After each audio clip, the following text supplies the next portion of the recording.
Hello good morning welcome to ലേണിനോ. നമ്മൾ ഈ ഒരു വീഡിയോയിൽ ഇമേജ് റീസ്റ്റോറേഷൻ അതുപോലെ തന്നെ നോയ്സ് റിഡക്ഷൻ ഫിൽറ്റേഴ്സിനെ ബേസ് ചെയ്തിട്ടുള്ള കുറച്ച് MCQs ആണ് ഡിസ്കസ് ചെയ്യാൻ പോകുന്നത്. ഓക്കെ, അപ്പോൾ നമുക്ക് ക്വസ്റ്റ്യൻസിലേക്ക് പോകാം. Main source of noise arise in image during. ഒരു ഇമേജിൽ നമുക്ക് മെയിൻ സോഴ്സ് ഓഫ് നോയ്സ് ഒക്കെ ആകുന്നതിനുള്ള റീസൺ എന്താണെന്നാണ് ചോദിച്ചിരിക്കുന്നത്. ഓപ്ഷൻസ് എന്തൊക്കെയാണ്? Destruction, degradation, restoration, acquisition. Option D ആണ് right answer.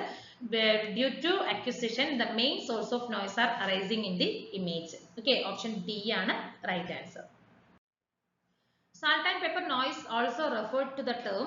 Salt and pepper noise ന്റെ വേറൊരു പേര് കൂടി എന്താണെന്നാണ് ചോദിച്ചിരിക്കുന്നത്. ഓപ്ഷൻസ് എന്തൊക്കെയാണ്? Rayleigh noise, spike noise, black noise, exponential noise. Option B is the right answer. Spike noise. Okay, salt and pepper noise is also referred to the term spike noise. Option B ആണ് right answer. Degraded image is produced using degradation process and degraded image നമുക്ക് എങ്ങനെയാണ് produce ചെയ്യുന്നത് അല്ലെങ്കിൽ എങ്ങനെയാണ് produce ചെയ്യുന്നത് വെച്ചാൽ degradation process, അതിന്റെ കൂടെ തന്നെ അഡിറ്റീവ് നോയ്സസ് അല്ലെ, അഡിറ്റീവ് നോയ്സും അതുപോലെ തന്നെ ഡീഗ്രഡേഷൻ പ്രോസസ്സും വഴിയായിട്ടാണ് നമുക്ക് ഡീഗ്രേഡഡ് ആയിട്ടുള്ള ഒരു ഇമേജ് പ്രൊഡ്യൂസ് ആകുന്നത്.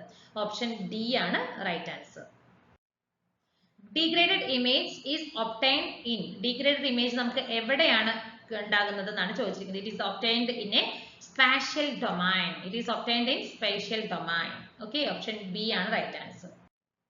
In Wiener filtering, it is assumed that noise and images are. നമ്മളൊരു വെയ്നർ ഫിൽറ്ററിൽ നോയ്സും ഇമേജും എന്തായിട്ടാണ് നമ്മൾ അസ്യൂം ചെയ്തിരിക്കുന്നത്? ഇറ്റ് ഈസ് അൺകോറിലേറ്റഡ് ആയിട്ടാണ് നമ്മൾ അസ്യൂം ചെയ്തിരിക്കുന്നത്. വെയ്നർ ഫിൽറ്ററിൽ നോയ്സും അതുപോലെ തന്നെ ഇമേജും both are assumed as an uncorrelated. Option D ആണ് right answer. LMS algorithm is explained in. LMS algorithm നമ്മൾ ഏതിലാണ് എക്സ്പ്ലെയിൻ ചെയ്തിരിക്കുന്നത്, ഏതിലാണ് അപ്ലൈ ചെയ്തിരിക്കുന്നത് എന്നാണ് ചോദിച്ചിരിക്കുന്നത്. ഓപ്ഷൻസ് എന്തൊക്കെയാണ്? Adaptive system, fixed system, none of the above, both system. Option A adaptive സിസ്റ്റത്തിലാണ് നമുക്ക് least mean square algorithm least mean square algorithm നമ്മൾ അപ്ലൈ ചെയ്യുന്നത് അഡാപ്റ്റീവ് സിസ്റ്റത്തിലാണ്. ഓപ്ഷൻ എ ആണ് right answer. LMS algorithm stands for least mean square algorithm. Option B least mean square algorithm. Option B ആണ് right answer. Which of the following statement is not true? താഴെ തന്നിരിക്കുന്ന സ്റ്റേറ്റ്മെന്റിൽ true അല്ലാത്തത് ഏതാണ്?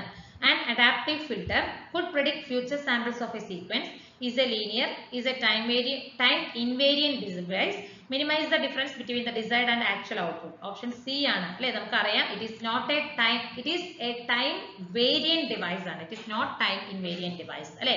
Adaptive filter എന്ന് പറയുന്നത് നമുക്ക് ഒരു future സാമ്പിൾസിനെ, ഒരു സീക്വൻസിന്റെ സാമ്പിൾസിനെ ഫ്യൂച്ചർ പ്രൊഡിക്ട് ചെയ്യാനായിട്ട് പറ്റും. അഡാപ്റ്റീവ് ഫിൽറ്റർ എന്ന് പറയുന്നത് ഒരു ലീനിയർ ആണ്. As well as adaptive filter എന്ന് പറയുന്നത് ഒരു ടൈം വേരിയന്റ് ഡിവൈസ് ആണ്. നമ്മൾ കൊടുക്കുന്ന ഇൻപുട്ടിനനുസരിച്ച് നമ്മുടെ ആ ഒരു കോഎഫിഷ്യൻസുകളൊക്കെ ചേഞ്ച് ആകുന്ന ഒരു അഡാപ്റ്റീവ് സിസ്റ്റം ആണ് ഇതിലുള്ളത്. അതുപോലെ തന്നെ ആ ഒരു ഡിസൈർഡ് സിഗ്നലിന്റെയും ആക്ച്വൽ തമ്മിലുള്ള ഒരു എററുകളൊക്കെ റിഡ്യൂസ് ചെയ്യുകയാണെങ്കിൽ മിനിമൈസ് ചെയ്യുകയാണ് ഈ ഒരു അഡാപ്റ്റീവ് ഫിൽറ്റർ ചെയ്യുന്നത്. ഓക്കെ, സോ ഇതിൽ നമുക്ക് തന്നിരിക്കുന്നതിൽ റോങ് സ്റ്റേറ്റ്മെന്റ് ഓപ്ഷൻ സി ആണ്. Okay, drawbacks of DSP digital signal പ്രോസസിംഗിന്റെ ഡ്രോബാക്സുകൾ എന്തൊക്കെയാണെന്നാണ് ചോദിച്ചിരിക്കുന്നത്. Digital processing needs pre and post processing devices ആണ്. നമുക്ക് രണ്ടിലേക്കും, അതായത് ഒരു DSP നമുക്ക് എന്ത് വേണം? പ്രീ ആൻഡ് പോസ്റ്റ് പ്രോസസിംഗ് ഡിവൈസസുകൾ ആവശ്യമുണ്ട്. അതൊരു ഡ്രോബാക്ക് ആണ്. It needs A2D and DA2 converters and associated reconstruction filters. Analog to digital conversion അതുപോലെ തന്നെ ഡിജിറ്റൽ ടു അനലോഗ് കൺവേർഷനും നമുക്ക് ഇവിടെ ആവശ്യം വരുന്നുണ്ട്.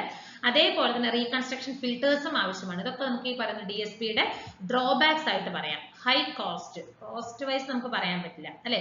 സോ ഓപ്ഷൻ ഡി ആണ് right answer. Both A and B ആണ് അല്ലെ. ഡിജിറ്റൽ പ്രോസസിംഗിന് നമുക്ക് pre and post processing devices ആവശ്യമുണ്ട്. A2D, DA2 കൺവേർട്ടേഴ്സ് അതുപോലെ തന്നെ റീകൺസ്ട്രക്ഷൻ ഫിൽറ്റേഴ്സ് ഇതൊക്കെ ഈ പറയുന്ന DSPയുടെ ഡ്രോബാക്സുകളായിട്ടാണ് നമ്മൾ കൺസിഡർ ചെയ്യുന്നത്. ഓക്കെ, അഡ്വാൻറ്റേജസ് ഓഫ് DSP എന്തൊക്കെയാണ് വരുന്നത്? ലോ കോസ്റ്റ് അഡ്വാൻറ്റേജ് ആണ്. Stable and reliable that's also an advantage. predictable and repeatable, that's also an advantage. So all of the above ആണ് ആൻസർ. എല്ലാം തന്നെ DSPയുടെ അഡ്വാൻറ്റേജുകളായിട്ടാണ് കൺസിഡർ ചെയ്യുന്നത്. The inverse Fourier transform, ഒരു inverse Fourier transform perform ചെയ്യുന്നത് എന്താണ്? It converts from frequency domain to time domain അല്ലെ. ഒരു frequency ഡൊമൈനിൽ നിന്ന് നമുക്ക് ടൈം ഡൊമൈനിലേക്ക് കൺവേർഷൻ നടത്തുന്നതാണ് ഇൻവേഴ്സ് Fourier transform എന്ന് പറയുന്നത്. ഒരു ഫ്രീക്വൻസി ഡൊമൈനിൽ നിന്നും ടൈം ഡൊമൈനിലേക്ക് നമുക്ക് u, v എന്ന് പറയുന്നത് ഫ്രീക്വൻസി ഡൊമൈനിലും x, y എന്ന് പറയുന്നത് ടൈം ഡൊമൈനിലുമാണ്. ആ ഒരു കൺവേർഷൻ നടത്തുന്നതാണ് ഇൻവേഴ്സ് Fourier transform എന്ന് പറയുന്നത്. ഓപ്ഷൻ എ ആണ് right answer. filter that performs opposite to band rejected filter. Band rejected filter ന് opposite function perform ചെയ്യുന്നത് ആരാണ്? Options low pass, high pass, band pass. അതെ, നമുക്കറിയാം ഓപ്ഷൻ സി ആണ് right answer. Band pass filter will perform the opposite function of band reject filter. Okay, option C ആണ് right answer. The purpose of restoration is to gain. ഒരു restoration എന്ന് പറയുന്നതിന്റെ purpose എന്ത് വേണ്ടിയിട്ടാണ്? Degraded image, original image, pixels, coordinates. നമുക്ക് original ഇമേജിനെ retrieve ചെയ്യാനാണ് നമ്മൾ എന്ത് ചെയ്യുന്നത്? റീസ്റ്റോറേഷൻ എന്ന് പറഞ്ഞ ഒരു പ്രോസസ്, അല്ലെങ്കിൽ റീസ്റ്റോറേഷൻ, ഇമേജ് റീസ്റ്റോറേഷൻ എന്ന് പറഞ്ഞാൽ ഒറിജിനൽ ഇമേജിനെ റിക്കവർ ചെയ്യാനാണ്. ഓപ്ഷൻ ബി ആണ് റൈറ്റ് ആൻസർ.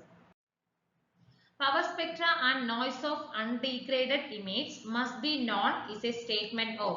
ഒരു പവർ സ്പെക്ട്രയും അതുപോലെ തന്നെ നോയ്സ് ഓഫ് അൺഡീഗ്രേഡഡ് ഇമേജ്, ഒരു അൺഡീഗ്രേഡഡ് ഇമേജിന്റെ പവർ സ്പെക്ട്രയും നോയ്സും നമുക്ക് അറിയുമെങ്കിൽ അത് ഏത് ഇമേജ്, ഏത് ഫിൽറ്ററിന്റെ സ്റ്റേറ്റ്മെന്റിൽ വരുന്നതാണെന്നാണ് ചോദിച്ചിരിക്കുന്നത്. ഓപ്ഷൻസ് എന്തൊക്കെയാണ്? Notch filter, max filter, Wiener filter, low pass filter. Option C ആണ് അല്ലെ. വെയ്നർ ഫിൽറ്ററിലാണ് നമുക്ക് ആ ഒരു ഡീഗ്രേഡഡ് ഇമേജിന്റെ കാര്യങ്ങൾ, നമുക്ക് നോയ്സും പവർ സ്പെക്ട്രം എന്താണെന്നുള്ളതൊക്കെ നമുക്ക് അറിയുന്നത്. ഓപ്ഷൻ സി ആണ് right answer. Mean filters reduce noise using. Mean filters നമ്മൾ നോയ്സ് റെഡ്യൂസ് ചെയ്യുന്നുണ്ട് അതിൽ അല്ലെ. അത് എങ്ങനെയാണ്? By blurring, image blurring use ചെയ്തിട്ടാണ് നമ്മൾ അതിലുണ്ടാവുന്ന നോയ്സസിനെ റെഡ്യൂസ് ചെയ്യുന്നത്. Mean filters. ഓപ്ഷൻ ബി ആണ് right answer. The approach to restoration is. Approach to restoration എന്ന് പറയുന്നത് ഏതാണ്? Inverse filtering, black filtering, spike filtering, rank filtering. Option A ആണ്. ഇൻവേഴ്സ് ഫിൽറ്ററിംഗ് ആണ് റീസ്റ്റോറേഷൻ എന്ന് പറഞ്ഞ ഒരു അപ്രോച്ച് എന്ന് പറയുന്നത്. It is inverse filtering. Option A ആണ് right answer. The approach that incorporates both degradation function and statistical noise in restoration is called.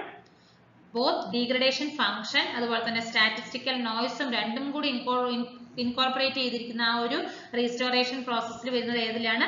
വെയ്നർ filter ആണ് അല്ലെ. ഓപ്ഷൻ സി ആണ് right answer. In Wiener ഫിൽറ്ററിലാണ്.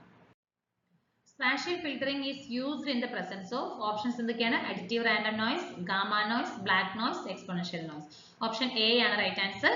Additive random noise ആണ്. Spatial filtering നമ്മൾ ആ ഒരു additive random നോയ്സിന്റെ പ്രസൻസിലാണ് നമ്മൾ use ചെയ്യുന്നത്. Okay, so option A ആണ് റൈറ്റ് ആൻസർ. അപ്പോൾ ഇത്രയും ക്വസ്റ്റൻസ് ആണ് image restoration and noise reduction filter എന്ന് പറഞ്ഞിട്ടുള്ള ഒരു ടോപ്പിക്കിനെ ബേസ് ചെയ്തിട്ട് നമുക്ക് ഡിസ്കസ് ചെയ്യാനുള്ള ക്വസ്റ്റ്യൻസ്. Thank you.